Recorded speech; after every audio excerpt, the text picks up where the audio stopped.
Hmm. Okay, so in last class we have studied the sale and agreement to cell. ठीक है, तो cell क्या होता है? सेल में क्या होता है, आपकी गुड्स होती है, जो भी प्रॉपर्टीज होती है वो इमिडिएटली ट्रांसफर हो जाती है from the seller to the buyer. ठीक है, so that is why that contract is known as sale. ठीक है, एंड व्हेन योर प्रॉपर्टी जो है या फिर जो गुड्स है वो क्या होती है, फ्यूचर टाइम पीरियड में जो होती है ट्रांसफर होती है, उसकी ओनरशिप फ्यूचर टाइम पीरियड में आपको मिलती है। So that agreement is known as that contract is known as your agreement to sell. ठीक है, an agreement to sell becomes the sale when the time elapses or the conditions subject to which the property in the goods is to be transferred are fulfilled. ठीक है, ये क्या बोल रहा है कि क्या होता है जब आप ने कोई एग्रीमेंट टू सेल किया है, सेल बनाया है, बट एक पर्टिकुलर टाइम पीरियड होता है, जब वो टाइम पीरियड इलेप्स हो जाता है और जो भी कंडीशंस होती है वो फुलफिल हो जाती है, तब क्या होता है, आपका एग्रीमेंट टू सेल जो होता है वो सेल बन जाता है।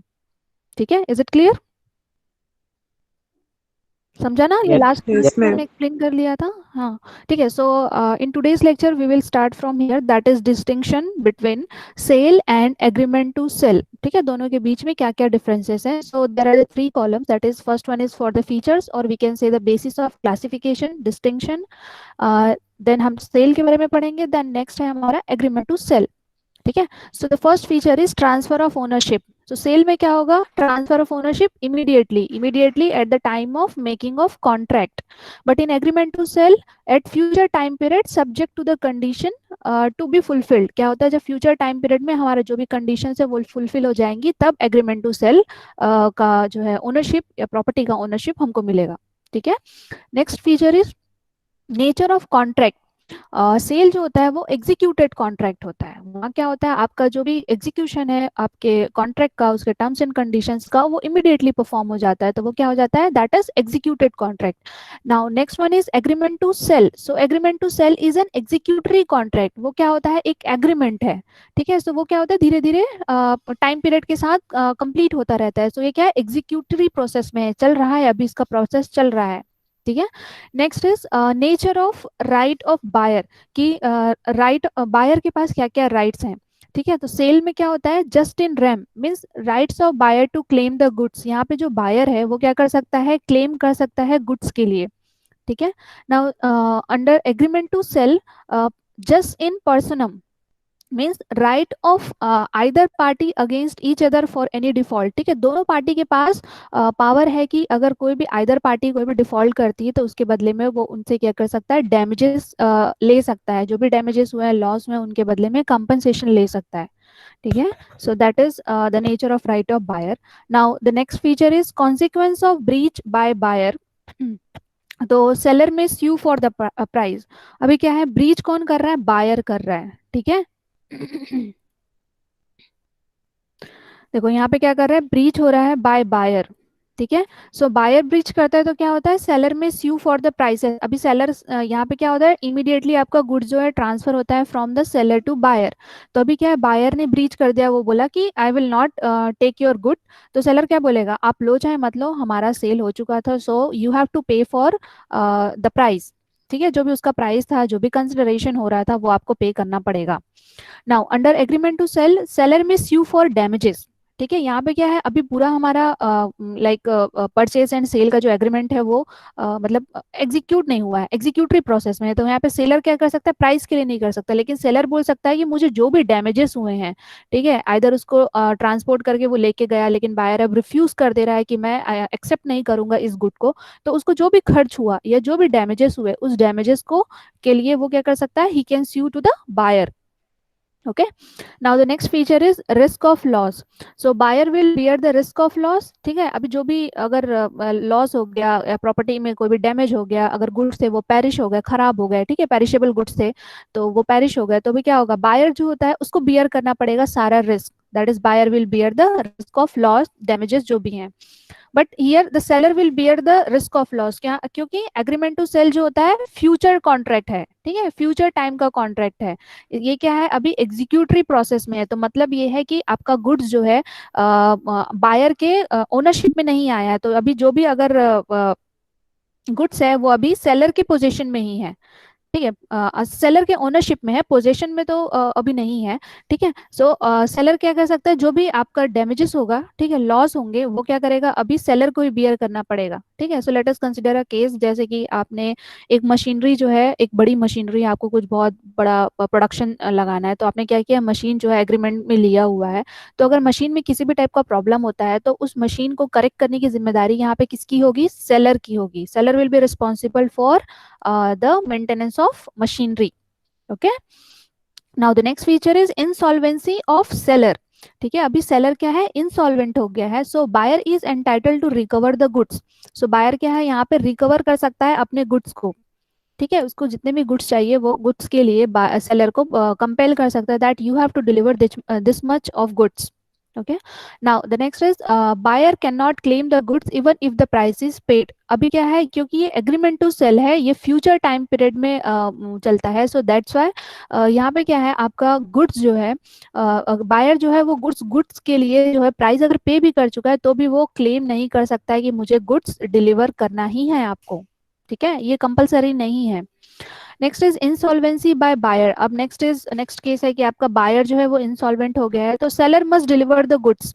अगर बायर इंसॉल्वेंट हो गया है, तो सेलर की तरफ से तो कोई प्रॉब्लम नहीं है, उसके पास गुड्स अवेलेबल है, तो वो अपने गुड्स ट्रांसफर कर देगा। ठीक है, अब वो बायर का प्रॉब्लम है कि वो उसको कैसे प्राइस पे करेगा। Okay, now in second case क्या होगा, सेलर क्या कर सकता है, रिफ्यूज कर सकता है टू डिलीवर द गुड्स। अभी बायर इंसॉल्वेंट हो गया भाई, उसके पास पैसे ही नहीं है, so how he can pay, वो कैसे पे करेगा, कर सकता है। तो वो क्या करेगा, सेलर जो होता है वो रिफ्यूज कर देगा कि अभी वो डिलीवर नहीं करेगा गुड्स को, but in future time period he can deliver the goods. Okay, now the next feature is consequence in case of resale. ठीक है, अगर हमको प्रॉपर्टी रीसेल करनी है, तब क्या क्या कॉन्सिक्वेंसेस होंगे। So suit for damages against the seller and the right to recover the goods from the subsequent buyer. अभी क्या होगा, अगर अभी क्या है, आपको उस प्रॉपर्टी को फिर से रीसेल करना है, ठीक है, नेक्स्ट पर्सन को सेल करना है, तो जो भी डैमेजेस हैं, ठीक है, वो किसके मुंह में जाएंगे, सेलर के हाफ में जाएंगे, and the right to recover the goods from the subsequent buyer. जो भी प्रॉब्लम होगा, उसको हम लोग रिकवर कहाँ से करेंगे, नेक्स्ट जो बायर होगा वहां से करेंगे। Okay, now suit for damages against the seller. अगर आपको रीसेल करना है और किसी भी प्रॉपर्टी में प्रॉब्लम हो गया है, तो आप क्या करेंगे, उसके जो ओरिजिनल सेलर है, ठीक है, आप उन्हीं को ही डैमेजेस के लिए स्यू कर सकते हैं। ओके, ठीक है, सो ये आपके डिफरेंसेस हैं between the sale and agreement to cell. ठीक है, now the next is hire purchase agreement.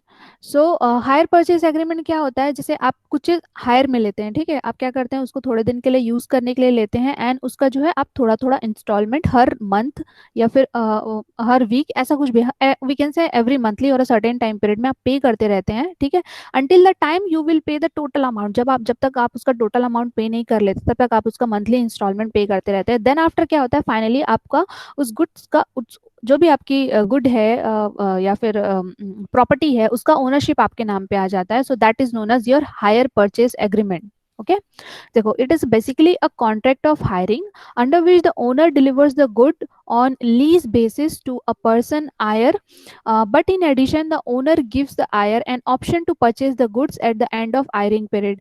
क्या बोल रहा है कि ये एक बेसिकली कॉन्ट्रैक्ट ऑफ हायरिंग है, अंडर विच ओनर क्या करता है, डिलीवर करता है गुड ऑन लीज बेसिस। देखो, लीज बेसिस, ठीक है, this is the important term, that is lease basis में। ठीक है, to person hirer, but in addition owner क्या कर सकता है, आयर को एक ऑप्शन देता है कि आप क्या कर सकते हैं, उस गुड को परचेस कर सकते हैं at the end of hiring period. ठीक है, जब आप क्या करेंगे, प्रॉपर इंस्टॉलमेंट पे करते रहेंगे, तो आप क्या होगा, आप उस गुड का प्रॉपर जो भी प्राइस है वो आप पे कर लेंगे पर्टिकुलर टाइम के बाद। सो वो गुड का ओनरशिप आपके पास आ जाएगा। ठीक है, so position is with the hirer. ठीक है, अभी पोजीशन ऑफ गुड्स किसके पास है, आयर के पास है, क्योंकि वो अभी उस प्रोडक्ट को यूज कर रहा है। ठीक है, and the ownership of the goods remain with the original owner. ठीक है, जो ओरिजिनल ओनर था, ठीक है, like in case of machinery, machine का ही हम एग्जांपल लेते हैं, तो ओरिजिनल जो ओनर था उसके पास ही मशीन का ओनरशिप रहेगा। ओके, बट उसको यूज कौन कर रहा है एट प्रेजेंट, आयरर। ठीक है, जिस पर्सन ने उसको क्या किया, लीज पे लिया है, उधारी पे लिया है, उस पर्सन, वो पर्सन क्या करेगा, उसको यूज करेगा एंड उसके पोजीशन में रहेगा। ठीक है, until the full price is discharge by the hirer. ठीक है, अंटिल, जब तक वो पूरा प्राइस पे नहीं कर देता उस पर्टिकुलर गुड का। ठीक है। Now the hirer under this agreement is required to pay a fixed sum of money on periodical basis. ठीक है, यहाँ पे यही मैंने बताया कि वो उसको पे करना पड़ेगा fix sum of money on periodical basis, जिसको हम बोलते हैं काइंड ऑफ इंस्टॉलमेंट में वो पर्टिकुलर अमाउंट हर मंथ पे करता रहेगा। Okay, now the next one उसी में ही है आपका आयर परचेस एग्रीमेंट पे, that and if he pays the agreed amount in installment then the hirer will become the owner of the goods after paying the last installment. ठीक है, अभी क्या है, आपका जो आयर है एंड ओनर है, ठीक है, आयर क्या कर रहा है, बार बार इंस्टॉलमेंट ओनर को पे कर रहा है हर मंथ। ठीक है, मंथली बेसिस पे आपका पे कर रहा है। ठीक है, सो अभी क्या है, जब वो लास्ट इंस्टॉलमेंट जिस दिन अपना पे करेगा उसके बाद क्या होगा, वो गुड्स जो है उसका ओनरशिप जो आयर है उसके नाम पे हो जाएगा एंड कंप्लीट पोजीशन भी उसके पास हो जाएगा। Okay, next, in case the buyer fails to pay any installment, the owner can terminate the contract and take back the good। ठीक है, क्या बोल रहा है कि अगर आयर जो है किसी भी मंथ में सपोज वो अपना इंस्टॉलमेंट पे नहीं कर पाता है due to some X Y Z reason, तो क्या कर सकता है, ओनर जो होता है वो टर्मिनेट कर सकता है कॉन्ट्रैक्ट को एंड अपने जो गुड्स है उसको वापस ले जा सकता है। ठीक है, so let us take an example, like हम लोग लेते हैं कि अ पर्सन है सपोज एक्स। ठीक है, and here the Y, suppose person X है, उसने क्या खरीदा, टू व्हीलर। ठीक है, उसने क्या खरीदा, एक टू व्हीलर बाइक खरीदी, या फिर जैसा भी है, बाइक स्कूटी एनीथिंग। ठीक है, बाइक है, एक्टिवा है, स्कूटी एनीथिंग, एक्स को खरीदनी थी, उसने क्या किया, वाई से खरीदा। ठीक है, बट उसने क्या किया, आयर परचेस में खरीदा, तो वाई ने क्या किया, ठीक है आई विल सेल यू, तो अभी क्या है, उसका पोजीशन एक्स के पास है, बट एक्स जो है every month particular amount, suppose let से वो 10,000 रुपीज हर मंथ पे कर रहा है। Okay, so until the time, जब तक वो क्या कहते हैं, जब तक इस गुड का पूरा प्राइस पे नहीं कर देता है, तब तक क्या होगा, वो उस गुड का ओनरशिप जो है वो वाई के पास ही रहेगा। ठीक है, उस गुड का ओनरशिप जो है वाई के पास रहेगा, बट एक minute, oh no, oh, let me write it again. समझ में आ रहा था एग्जाम्पल, यस और no? Yes, ma'am. Yes, ma'am. Yes, ma'am. Okay Yes, ma'am. Okay okay okay, आ गया। सो देखो आपका जो ये ओनरशिप, ठीक है, मैं ओनरशिप जो एक्सप्लेन कर रही थी, ओनरशिप जो है आपके गुड्स का वाई के पास ही रहेगा, बट अभी वो क्या है, हर मंथ 10,000 रुपीज पे करता रहेगा, एक्स पे करेगा वाई को, सपोज ऐसे वो सपोज वी कैन से 6 मंथ तक पे करता है। ठीक है, 6 मंथ तक वो पे करता रहता है, उसके बाद क्या होगा, उस गुड का ओनरशिप जो है अभी वो फाइनली एक्स के पास आ जाएगा। Now X will become the owner, X will become the owner of that good. Okay, now understood? Any doubt in this? Hire purchase agreement में कोई डाउट है, समझ में आया एग्जाम्पल के through? Yes, ma'am. Yes, Yes, ma'am. ma'am. Okay okay, ठीक है, so next topic that is your distinction between the sale and hire purchase agreement, की दोनों के बीच में क्या डिफरेंसेस होते हैं। ठीक है, so first is your feature. ठीक है, first feature is your that transfer of ownership. So देखो, ट्रांसफर ऑफ ओनरशिप क्या था, सेल में क्या था, आपका ओनरशिप जो है वो क्या होता है, इमीडिएटली ट्रांसफर हो जाता है। ठीक है, it is immediately transfer to buyer. ठीक है, सो ये क्या था, एक एग्जीक्यूटेड कॉन्ट्रैक्ट था, यस और no? And next is your hire purchase agreement में क्या होता है, आप upon a payment of all installment, आप क्या करेंगे, सारे इंस्टॉलमेंट पे कर लेंगे, then after you will become the owner of that good. Okay, but agreement to sell में क्या हो रहा था, what happened in agreement to sell? एक टाइम पीरियड रहता है उस पे, उस पर्टिकुलर डेट पे उसको ट्रांसफर हो गए। हाँ, ठीक है, पर्टिकुलर डेट में ट्रांसफर होगा and after fulfilling the certain conditions. ठीक है, okay, now the second feature is that position of buyer. Buyer की क्या पोजीशन है, दैट यहाँ पे बायर क्या होता है, वो ओनर ऑफ गुड्स होता है, क्योंकि यहाँ पे गुड्स का जो पोजीशन है वो ट्रांसफर हो गया है from the buyer to from the seller to buyer, तो अभी क्या हो गया यहाँ पे, buyer buyer is the owner of goods.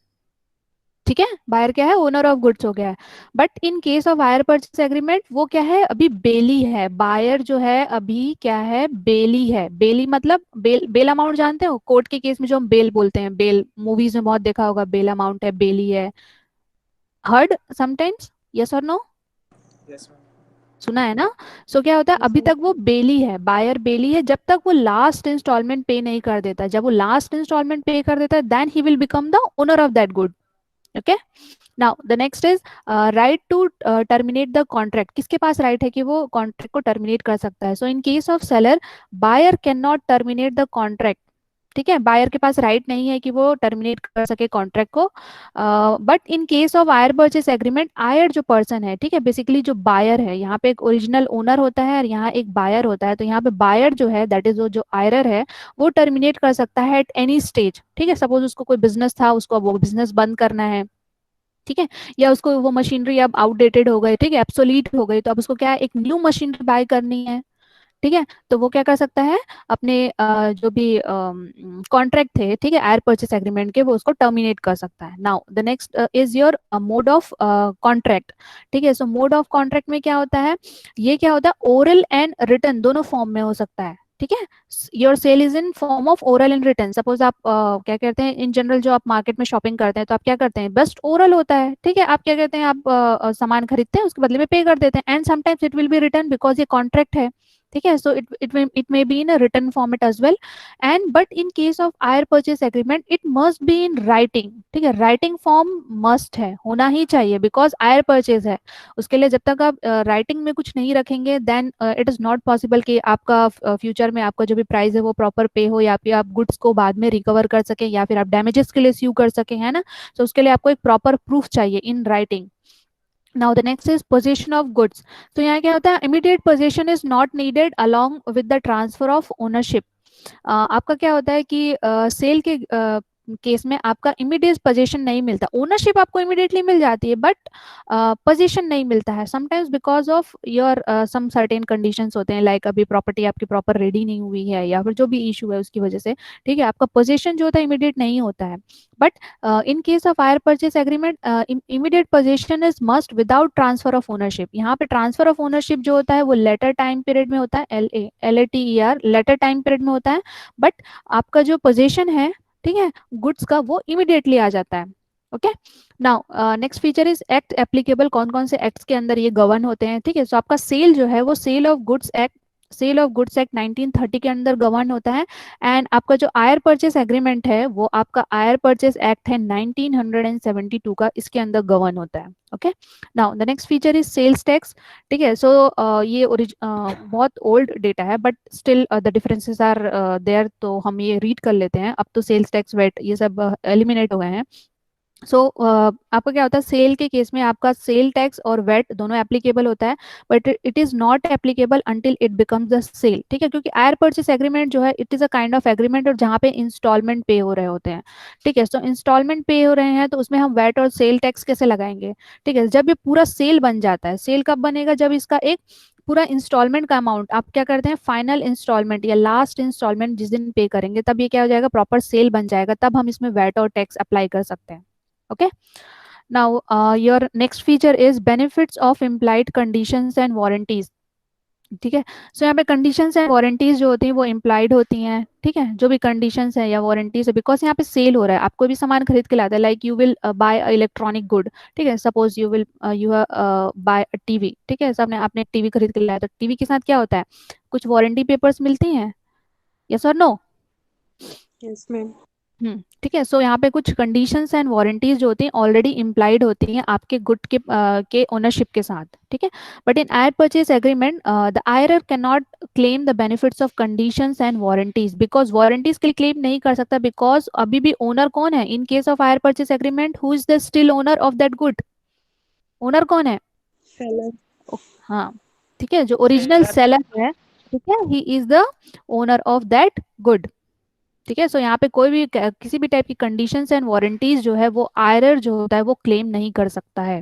Okay, now next is insolvency of buyer. Seller takes the risk and gets the rateable dividend. यहाँ पे अगर सपोज बायर जो है इंसॉल्वेंट हो गया, he is not able to pay the price, तो seller क्या कर सकता है, रिस्क ले सकता है, रिस्क ले सकता है कि वो गुड्स को डिलीवर कर ले, बट उसके लिए रेटेबल डिविडेंड फिक्स कर सकता है कि हाँ, आप मुझे थोड़े दिन के बाद इतना पे कर सकते हैं, थोड़े दिनों के बाद फिर इतना पे कर सकते हैं। सो रेटेबल डिविडेंड के बेसिस पे वो क्या कर सकता है, रिस्क लेके गुड्स को डिलीवर कर सकता है। ठीक है। But in case of hire purchase agreement owners can take back the good. ठीक है, अगर किसी भी टाइप का बायर इंसॉल्वेंट हो जाता है, वो अगर इंस्टॉलमेंट पे करने में क्या कहते हैं, इंस्टॉलमेंट पे नहीं कर सकता है, सो द ओनर क्या करेगा, owner will take back the goods. ठीक है, जैसे आपके सपोज हमने एग्जांपल जो लिया था बाइक या एक्टिवा का, तो आप क्या सपोज आपने क्या किया, उसमें हायर परचेस एग्रीमेंट में लिया हुआ है, तो आप किसी भी मंथ में अगर आप इंस्टॉलमेंट पे नहीं करते अपने बाइक या एक्टिवा का, तो क्या आते हैं फाइनेंस कंपनीज वाले आते हैं, क्या करते हैं, आपकी गाड़ी को उठा के ले जाएंगे। फिर उसको क्या करेंगे, आप अगर फिर से आप वहां जाके बोलते नहीं है कि हाँ हम फिर से रीशेड्यूल करना चाहते हैं, हमारे जो भी इंस्टॉलमेंट्स है उनको फिर से रीशेड्यूल करेंगे, इंटरेस्ट रेट चेंज करेंगे, आपने जिस मंथ का पे नहीं किया वो सब मिला के बढ़ जाएगा आपका जो इंस्टॉलमेंट है, आप ये नहीं कराएंगे, तो क्या करेंगे, फाइनेंस कंपनी वाले इस बाइक को सेल करके फिर उससे जो भी अमाउंट है उनका बचा हुआ वो रिकवर करेंगे। Okay, now next is resale. So buyer can resell the goods as he becomes the owner. ठीक है, बायर क्या कर सकता है, रीसेल कर सकता है गुड्स को, बिकॉज वो क्या होता है, इमीडिएटली ओनर हो जाता है गुड का। ठीक है, but in higher purchase agreement IRR can not transfer any title as he is only the belly. ठीक है, वो क्या कर सकता है, ट्रांसफर नहीं कर सकता किसी भी टाइप के गुड को, या उसको रीसेल के लिए नहीं डाल सकता, बिकॉज अभी तक वो क्या है, बेली है, वो अभी प्रॉपर जो है उसका बायर नहीं हुआ है। ओके, उसके पोजीशन में सॉरी उसके ओनरशिप में नहीं आया है गुड। ठीक है, he is not the owner. Now next is risk of losses. So जो भी रिस्क होती है आपकी गुड्स से रिलेटेड, वो क्या होती है, लाइज होती है with the buyer even if the price paid in installment. ठीक है, अगर क्या है आपका सेल एग्रीमेंट है, ठीक है, आपका एग्रीमेंट टू सेल हुआ है, तो किसी भी टाइप का अगर आपको लॉस होता है, सो उस लॉस का को बियर कौन करता है, यहाँ पे बायर बियर करता है। Okay, even if it is an installment, अगर इंस्टॉलमेंट में भी प्रोडक्ट का प्राइस पे कर रहे हैं, तो भी क्या होगा यहाँ पे, who will bear the loss, या the buyer will bear the loss. But in case of hire purchase agreement the risk of loss और deterioration of goods lies with the owner. ठीक है, जो ओरिजिनल ओनर था। ठीक है, यहाँ पे क्या होता है, एक ओनर होता है एंड हियर इज वन बेली। ठीक है, सो यहाँ पे जो भी लॉसेस होते हैं, लॉस कौन बियर करता है, ओनर। ठीक है, यहाँ पे बेली ओनर बियर नहीं करता, because he is not the owner, the owner is the original owner of that good. Okay, so this are the differences. So any doubt, अभी तक में कुछ डाउट है, कोई प्रॉब्लम? ठीक है, शैल वी प्रोसीड, आगे चलें। Yes, yes, ma'am. Yes, ma'am. Okay, so next topic is your subject matter of contract of sale. So आपका कॉन्ट्रैक्ट ऑफ सेल में मेन सब्जेक्ट मैटर क्या होता है, बताओ क्या चीज होता है जिसमें हम डील करते हैं। गुड। ठीक है, सो योर गुड, ठीक है, जो भी आपकी वस्तुएं हैं, ठीक है, वही आपका सब्जेक्ट मैटर है आपके कॉन्ट्रैक्ट ऑफ सेल का। ठीक है, सो यहाँ गुड मतलब क्या होता है, so goods means every kind of movable property other than actionable actionable claim and money, include करता है आपका stocks, shares, growing crops, grasses, things which are attach to और forming the part of a land which are agreed to be served before the sale and under the contract of sale. ठीक है, so goods का definition किसमें दिया गया, under the section 2 sub clause 7 of contract of sale, sorry sale of goods act 1930। ठीक है, सो आपके क्या करना चाहिए, कॉन्ट्रैक्ट ऑफ सेल के लिए सिर्फ एक ही सब्जेक्ट मैटर होता है, गुड। ठीक है, सो गुड्स क्या होते हैं, आपके कोई भी टाइप की मूवेबल प्रॉपर्टी जो मूव करती है from one person to another, means आपका उसका पोजेशन दे सकते हैं। ठीक है, आपकी जिसकी ओनरशिप ट्रांसफर हो सकती है। ठीक है, वो होता है आपका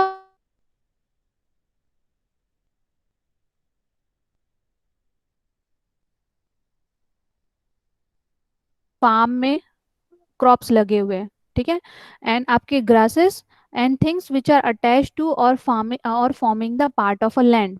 ठीक है, this are agree to be serve before the sale and under the contract of sale. ठीक है, सो एग्जाम्पल में हम लोग क्या क्या ले सकते हैं, आपके डिबेंचर्स हैं, गुडविल्स है, पेटेंट्स हैं, ठीक है, ट्रेडमार्क्स हैं, आपके अदर प्रोडक्ट्स हैं, लाइक आप वाटर सेल कर सकते हैं, गैस, इलेक्ट्रिसिटी। ठीक है, आपके क्रॉप्स हैं लाइक योर व्हीट, राइस, ठीक है, पैडी, ठीक है, मेज, कोकोनट। ठीक है, सो आपके वुड हैं, ये सब जो है आपके गुड्स हैं। ठीक है, जो आप क्या करते हैं, सेल कर सकते हैं under the contract of sale. Now next we will study the kinds of goods और टाइप्स ऑफ गुड्स। ठीक है, so there are generally three types of goods, that is first one existing good, future good and contingent good. So existing goods क्या होते हैं? These are defined under the section 6(1). So these are the goods which are in existence and are physically present in the seller, present in the seller's possession. So यहाँ पे apostrophe s होगा, okay? So existing goods are those goods which are physically present in seller's possession. ठीक है, क्या है आपके existing है, देखो the word existing means आपको exist कर रहा है, किसके साथ है अभी, किसके possession में है, to the seller's possession. ठीक है, exist कर रहा है and physically present है to the seller's possession. So these are known as existing goods and these are defined under the section 6 subclause 1. ठीक है, now the existing goods are further classified. So these are classified under 3 types, that is specific goods, ascertained goods and unascertained goods. So what are the specific goods? And specific goods are defined under the section 2 subclause 14. So these are the goods identified and agreed upon at the time the contract is made. So specific goods are those goods which are identified. आप क्या कर सकते हैं, उनको identify कर सकते हैं, agreed कर सकते हैं कि हाँ दिस आर द गुड्स जो मुझे बाय करने इन फ्यूचर टाइम पीरियड या इनमें मुझे कॉन्ट्रैक्ट करना है. ठीक है, आपने क्या किया, उसको स्पेसिफिक तरीके से पहचान लिया.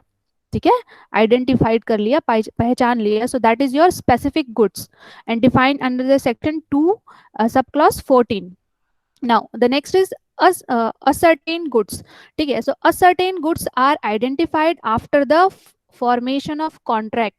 ठीक है, ऐसे गुड्स जो आपने आइडेंटिफाई तो कर लिए हैं बट आप कॉन्ट्रैक्ट फॉर्म करने के बाद आइडेंटिफाई कर रहे हैं. ठीक है, सो लेट अस सपोज आपको कोई क्रॉप खरीदनी थी, let us suppose you want to buy paddy. ठीक है, पैडी आपको खरीदनी तो थी बट आपने डिफाइन नहीं किया था कि कौन सी पैडी चाहिए, मुझे सपोज बासमती चाहिए, ठीक है, HMT चाहिए और पता नहीं और कौन कौन सी वैरायटीज होती है. ठीक है, सपोज आपने क्या किया, आपको ये तो पता है that I want to buy paddy of certain amount but don't know what kind of paddy, basmati type है, HMT टाइप है. ठीक है, so that is your ascertain good. ठीक है, now the next is unascertained goods. So these are the goods which are not specifically identified or agreed upon at the time of contract of sale. देखो ये क्या है, specifically identified भी नहीं किया गया है एंड एग्रीड भी नहीं किया गया, मतलब basically it is a bunch of good. ठीक है, इतने सारे बंच ऑफ गुड्स पड़े हुए हैं, यहाँ पे बहुत सारे गुड्स हैं. ठीक है, ऐसे यहाँ पे सपोज यहाँ पे बहुत सारे गुड्स हैं, वो आपको पता तो है कि that I have to buy something from this, पर आपने आइडेंटिफाई भी नहीं किया है. ठीक है, you are not identified that good and also not agreed कि हमको कौन सा वाला गुड खरीदना है, उसके लिए हमने कोई एग्रीमेंट भी नहीं किया, कोई एग्री भी नहीं हुए हैं. So that is your uncertain goods. ठीक है, now the next is next type, that is future goods. So future goods are defined under the section 2 subclause 6. So future goods आपके वो गुड्स होते हैं which are to be manufactured और produced और या फिर you can acquire that by the seller after making the contract of sale. ठीक है, सो बाय द नेम से ही हमको पता चल रहा है फ्यूचर गुड्स है, मतलब आप क्या करेंगे, उसको फ्यूचर में प्रोड्यूस करेंगे. ठीक है, या फ्यूचर में आप उसको एक्वायर करेंगे. ठीक है, या फिर आप उसको और क्या कर सकते हैं, मैन्युफैक्चर बेसिकली वही प्रोड्यूस कर सकते हैं या एक्वायर कर सकते हैं इन फ्यूचर टाइम पीरियड. ठीक है, आफ्टर मेकिंग द कॉन्ट्रैक्ट. ठीक है, so this can be the agreement to sell. So future में आप ऑक्यूपाई करेंगे, मतलब इसका मतलब क्या होता है, that this is the your agreement to sell, agreement to cell. ठीक है, SELL. ओके, सो ये क्या है, मैंने आपको डेफिनेशन में बताया था that what is agreement to sell. Agreement to sell मतलब क्या होता है, where the ownership of your goods will transferred in future time period. ठीक है, सो यहाँ पे क्या है, फ्यूचर गुड्स वही गुड्स होते हैं जिसको हम क्या कर सकते हैं, फ्यूचर में ऑक्यूपाई करेंगे, फ्यूचर में प्रोड्यूस करेंगे. ठीक है, आफ्टर मेकिंग द कॉन्ट्रैक्ट. ठीक है, now next one is contingent goods that is defined under the section 6 subclause 2. ठीक है, so contingent goods are the goods and the acquisition of which by the seller depends upon the conditions which may or may not happen. ठीक है, ये जो होते हैं contingent by the नाम से नेम से ही पता चल रहा है, ये situational होता है. ठीक है, कंडीशंस पे डिपेंड करता है. ठीक है, if the condition will fulfil, अगर कोई सर्टेन कंडीशंस है, if they are fulfilled then only that goods are procured, purchased or sell. ठीक है, so these are the 3 types of goods. Okay, now the next topic that is effect of destruction of goods. आपके क्या है, goods अगर destruct हो जाते हैं, ठीक है, उनमें किसी भी टाइप का प्रॉब्लम हो जाता है तो उसका इफेक्ट क्या होता है। ठीक है, so there are the two effects, this is the first one, this is second one, that is goods perishing before the formation of contract. ठीक है, अगर आपके गुड्स पेरिश मतलब होता है बेसिकली जस्ट खराब हो जाना या फिर डिटोरिएट हो जाना, तो आपके पेरिशिंग मतलब खराब। सो आपके गुड्स जो हैं आपके कॉन्ट्रैक्ट बनने से पहले ही पेरिश हो गए हैं, so in that case, in case of specific goods such contract is void and as the performance of the contract is impossible due to the destruction of subject matter। ठीक है, so in case of specific goods, what are the specific goods, what is specific good, anyone? हाँ which are which are identified at the हाँ, time of when the contract is made. Okay. So specific goods क्या होते हैं, which are identified and agreed upon your making the contract. ठीक है, आपने उसको identify भी कर लिया है एंड एग्री भी कर लिया that you will gonna by that product या फिर दैट गुड। सो ये होता है आपके specific goods. So in case of specific goods क्या होता है, आपके कॉन्ट्रैक्ट जो होते हैं वॉइड है, बिकॉज अभी क्या है, गुड्स खराब हो गए हैं आपके कॉन्ट्रैक्ट बनने से पहले ही। ठीक है, सो अभी क्या है, आपके गुड्स खराब हो गए तो कॉमन सी बात है that you will not bye that good. ठीक है, सो कॉन्ट्रैक्ट क्या हो गया, वॉइड हो गया। as the performance of the contract is impossible, impossible हो जाएगा due to destruction of subject matter. So ये destruction of subject matter topic हमने किसमें पढ़ा था,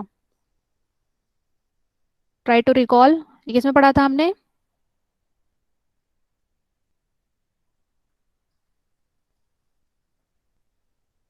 डिस्चार्ज ऑफ कॉन्ट्रैक्ट में पढ़ा था destruction of subject matter, anyone can recall?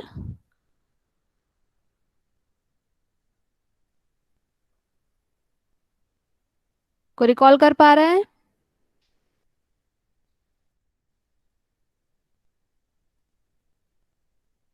अरे रिप्लाई तो कीजिए प्लीज से। Destruction of subject matter topic था under the discharge of contract. ठीक है, सो फर्स्ट क्या बोल रहा है कि अगर गुड्स आपके पेरिश हो जाते हैं before the formation of contract and that goods are specific goods, then the contract will become the void and the performance is impossible because of the destruction of subject matter. Now the second condition is that goods are perishing before the sale but after the agreement to cell. ठीक है, अभी क्या है आपका sale and agreement to sell, in इस time period के बीच में आपका क्या है, आपका गुड्स जो है वो पेरिश हो गया है। So in that case specific goods the contract of sale becomes the void and both the parties are excused from the performance. ठीक है, अभी क्या है आपका क्या है, सेल होने से पहले एंड एग्रीमेंट टू सेल के बाद आपने एग्रीमेंट तो किया that we will buy that good in future time period, but अभी सेल का प्रोसेस पूरा कंप्लीट नहीं हुआ है, आप यहाँ तक नहीं पहुंचे हैं। सो अभी क्या है, यहाँ गुड्स जो है आपके पेरिस हो गए इन दिस टाइम पीरियड। ठीक है, goods perish at this time period, so here the contract will become the void and both the parties are excused from the performance, means यहाँ पे both the parties will not perform the contract. ठीक है, यहाँ पे contract जो है वो discharge हो जाएगा। Understood? And this are defined under the section 8। ठीक है, effect of destruction of goods जो है ये this are defined under the section 8 of sale of goods act 1930। Understood? Yes और no? Yes, Yes, ma'am. sir. Okay, now the next topic that is document of title of goods।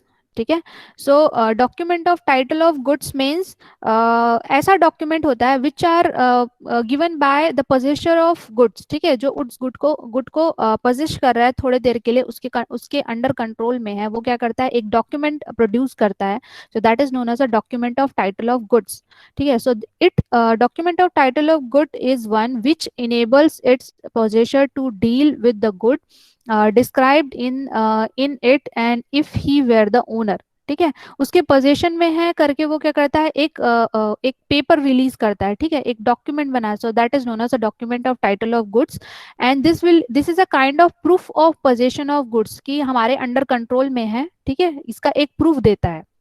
Okay, सो यहाँ पे दो तीन तरीके के आपके document of title of goods होते हैं, ठीक है। So first one is bill of lending. So bill of lending means your जो गुड्स जो है आपके शिप में, डॉक शिप के क्या कहते हैं, बोर्ड होते हैं, ठीक है।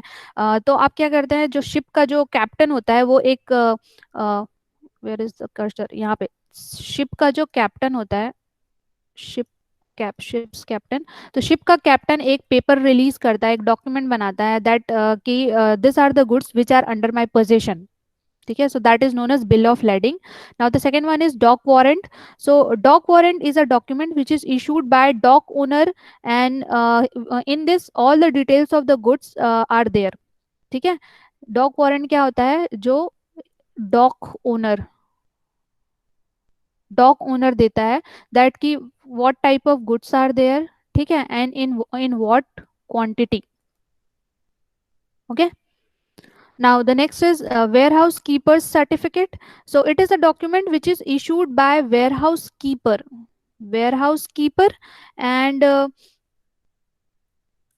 all the documents related to like how much goods are there, what quantity, what quality, ठीक है। So उसके बारे में डिटेल रहेगा। Now the next is your railway receipt. So it is a document issued by the railway company acknowledging the receipt of the goods, ठीक है। यहाँ पे क्या है, रेलवे जो कंपनी होती है, railway company, so railway company will issue a paper related to the document, related to the goods, ठीक है। So that is known as your railway receipt. Now the next is a delivery order. So it is a document which is containing an order by the owner of the goods to the holder of the goods, ठीक है। जो owner है goods का, वहां से holder of goods के लिए एक डॉक्यूमेंट रिलीज करता है on his behalf, and asking him to deliver the good to the person named in the document. तो यहाँ पे क्या करता है, ओनर डॉक्यूमेंट, जो पेपर है, document of title of goods देता है to the holder, and holder क्या करता है, उसको डिलीवर करता है to whom, to the person named in document of title of goods, ठीक है। ठीक है, so this is about the document of title of goods, ठीक है। Okay, so this is the last slide, okay. So in this way आपका unit 1 जो होता है वो फिनिश होता है।